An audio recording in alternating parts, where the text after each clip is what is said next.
G'day YouTube, another Noobs Lab video brought to you by TechLec411 to show you guys how to install Blender in Ubuntu or Linux Mint. Very simple to do. It is in the repository, so you don't actually need to go to any external third-party website to do. What you do need to do though is go to the terminal and type in the following: sudo apt install blender, and do a -y just to automate the install.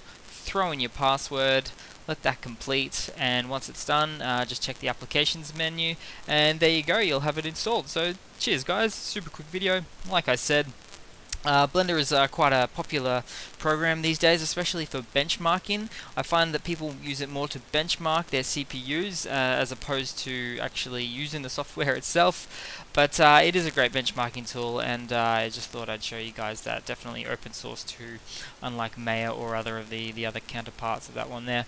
So yeah, like I said, just a quick video to show you guys how to install Blender through the terminal in Ubuntu or Linux Mint.